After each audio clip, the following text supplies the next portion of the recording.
अच्छा डॉक्टर साहब, दूसरा ये होता है कि अगर आप ये चाहती हैं कि किसी भी पेशेंट का जो एक उसकी डिलीवरी है वो नॉर्मल हो चुकी है और उसके बाद 6 7 8 साल का गैप है, वो पेशेंट अगर कैंडिडेट है आईवीएफ की, तो वो भी जेंडर सिलेक्शन सेम इसी तरह करवाएंगे?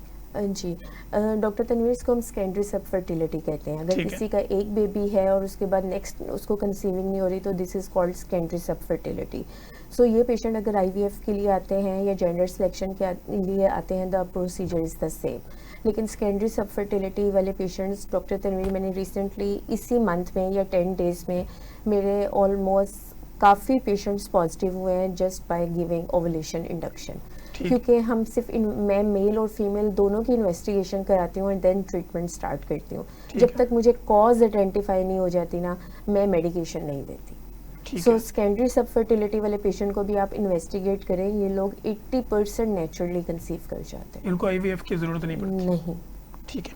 अच्छा डॉक्टर साहब, माहवारी में अगर कोई बेकायदगियाँ होती हैं या माहवारी प्रॉपर नहीं आ रही होती टीन एज से लेके और आगे तक, तो ये भी काज बनती है कोई इनफर्टिलिटी की या सब फर्टिलिटी? डेफिनेटली डॉक्टर तनवीर, अगर जैसे मैंने पहले बताया कि अगर कोई कपल बिल्कुल परफेक्ट है, फीमेल को कोई पीरियड्स का इशू नहीं है, then she can wait for 1 year.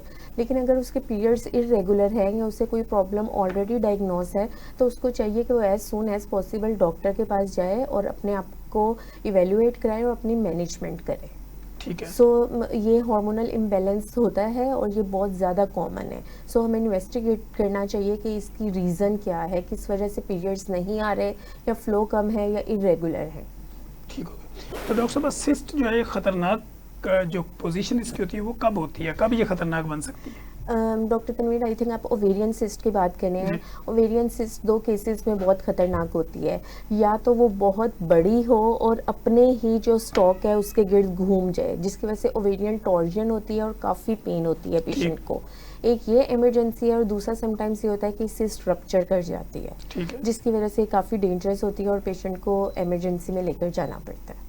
ठीक हो गया। और डॉक्टर साहब, अगर आपकी सिस्ट और फेब्राइड की सर्जरी हो चुकी है, तो उसके बाद अगर आप आईवीएफ करवाना चाहते हैं तो वो भी सक्सेसफुल होगा? डॉक्टर तनवीर, उससे आईवीएफ का सक्सेस ज़्यादा हो जाता है। ठीक है। या हाँ अगर जी। वो सिस्ट के साथ जाएंगे तो वो कॉम्प्लिकेटेड होगा? समटाइम्स अगर ओवेरियन सिस्ट या फाइब्रॉइड आपके रास्ते में आ रहे हैं, कि मतलब मैंने अगर ओवम पिकअप करना है तो वो मेरे रास्ते में आ रहे हैं, मेरी नीडल उसके अंदर से हर दफ़ा गुजरेगी, तो ये भी तो डेंजरस है ना। ठीक है। इस केस में पहले फाइब्रॉइड और सिस्ट को रिमूव करना ज़रूरी होता है, फिर आईवीएफ का प्रोसीजर स्टार्ट किया जाता है। ठीक है। और ये सेफली है? Totally safe. अच्छा, कुछ लोगों का ये भी ख्याल होता है कि अगर कोई फाइब्राइड या रसोली टाइप मेरी यूट्रस से निकाली तो मैं भी हो सकता है आगे मैं वैसे ही बाँच हो जाऊँ, मुझे औलाद ना हो, तो क्या इसमें भी ऐसी कोई रियलिटी है? ये हमारी सोसाइटी में बहुत ज़्यादा मिथ है कि रसोली का ऑपरेशन करवाने जाए ना तो डॉक्टर पूरी बच्चेदानी निकाल देते हैं। ठीक है। ऐसा नहीं है, ऐसा कभी भी नहीं हुआ। अगर आपको रसोली है, मैंने एक यूट्रस से 28-32 फाइब्रॉइड तक निकाले हुए हैं। सो आप एक अच्छे डॉक्टर के पास जाएं जो यूट्रस की अहमियत को समझता हो, जिसको पता हो कि ये फर्टिलिटी के लिए कितनी इम्पॉर्टेंट है। सो आप जब भी डॉक्टर के पास जाएं तो अच्छी तरह छानबीन करके जाएं, एक अच्छे इनफर्टिलिटी एक्सपर्ट के पास जाएं। वो सिर्फ आपकी रसोली को निकालेगा, वो आपके यूट्रस को नहीं छेड़ेगा और उससे आपकी कंसीविंग पे कोई फ़र्क नहीं पड़ेगा, बल्कि कंसीविंग आसान हो जाएगी। ठीक हो। दूसरा डॉक्टर साहब, ये सवाल था कि जेंडर सिलेक्शन की जो हम प्रोसीजर करते हैं वो सारे का सारा लैब में होता है? जी ऐसे कह बिल्कुल, जी बिल्कुल, यही जेनेटिक इसकी टेस्टिंग होती है। ठीक है। हाँ जी। यानी वो उसका फीमेल्स के अंदर रखने से या उसके बाद एम्ब्रियो से कोई रोल नहीं है, पहले है? नहीं, ये बहुत से लोगों को एक मिसकंसेप्शन है कि शायद एक्स और वाई क्रोमोसोम सेपरेट किया जाता है और फिर वाई को मिक्स किया जाता है। नहीं, एम्ब्रियोज बनाए जाते हैं और देन उनको देखा जाता है कि ये मेल है या फीमेल है। ठीक होगा। डॉक्टर साहब, आईयूआई, आईवीएफ, एक्ससी, ये डिफरेंट किस्म के नाम यूज़ होते हैं, और आईयूआई का सक्सेसफुल रेट कितना होता है या आईवीएफ ज़्यादा बेहतर है उससे? डॉक्टर तनवीर, आईयूआई का सक्सेस रेट जस्ट 5 से 15% है। ठीक है। अगर किसी पेशेंट ने आईयूआई करवाकर डिसहार्ट होना हो तो मैं उनको पहले ही कहती हूँ कि वो ना करवाएं। ठीक है। और IUI करवाने के लिए आपकी ट्यूब्स का ओपन होना ज़रूरी है। एटलीस्ट एक ट्यूब आपकी ओपन हो तो आप IUI करें। मैंने अपनी प्रैक्टिस में बहुत से लोगों को देखा है कि वो लोग विदाउट ट्यूब्स को देखे IUI किए जा रहे हैं, 6-6 साइकिल्स किए हुए हैं, और जब उनकी ट्यूब्स चेक की हैं तो ट्यूब्स ब्लॉक्ड हैं, तो IUI वेस्ट है। आपने IUI रिजेंबल्स नेचुरल इंटरकोर्स, सो आपने IUI तब करना है जब आपकी सीमन एनालिसिस की रिपोर्ट नॉर्मल हो या नियर नॉर्मल हो और एटलीस्ट आपकी एक ट्यूब ओपन हो। IVF का सक्सेस रेट IUI की निस्बत काफ़ी ज़्यादा है, ठीक है, और जो ICSI है उसका जो सक्सेस चांसेस हैं वो IVF की निस्बत काफ़ी ज़्यादा है। सो अगर हम सबसे बेस्ट की बात करें दैट इज़ ICSI। ICSI और IVF में क्या फ़र्क है? डॉक्टर तनवीर, ICSI में हम लोग एक पेट्री डिश में एग और स्पर्म को रख देते हैं और नेचुरल फर्टिलाइजेशन होती है, मीन्स वो अपनी कैपेसिटी पे मिले, ठीक है।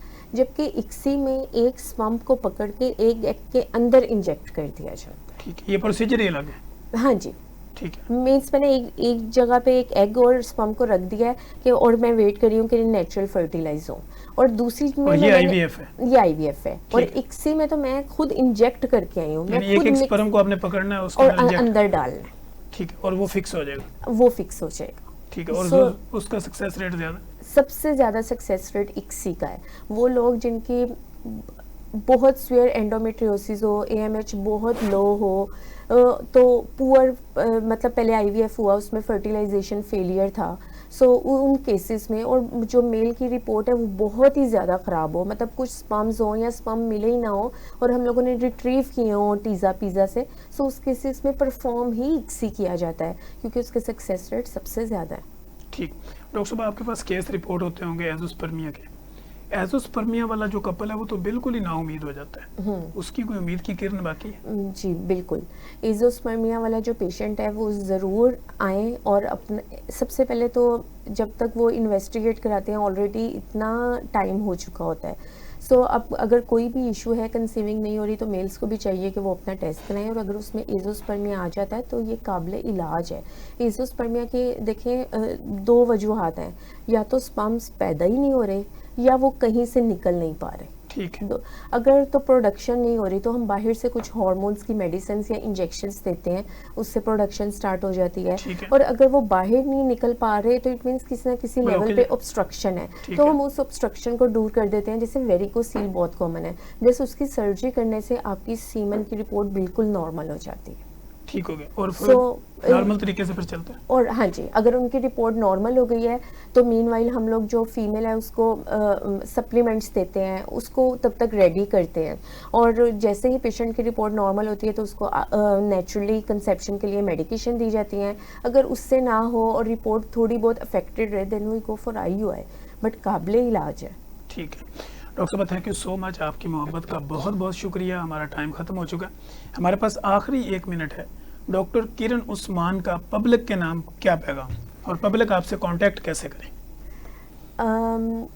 मुझसे कांटेक्ट करने के लिए आप डॉक्टर्स हॉस्पिटल में आ सकते हैं, 3 to 6 में वहाँ पर प्रैक्टिस करती हूँ, देन 7 to 9 एवरकेयर हॉस्पिटल में प्रैक्टिस करती हूँ, एंड एवरी मंडे 12 to 2 में ऑस्ट्रेलियन कॉन्सेप्ट फर्टिलिटी सेंटर बरकत मार्केट में प्रैक्टिस करती हूँ।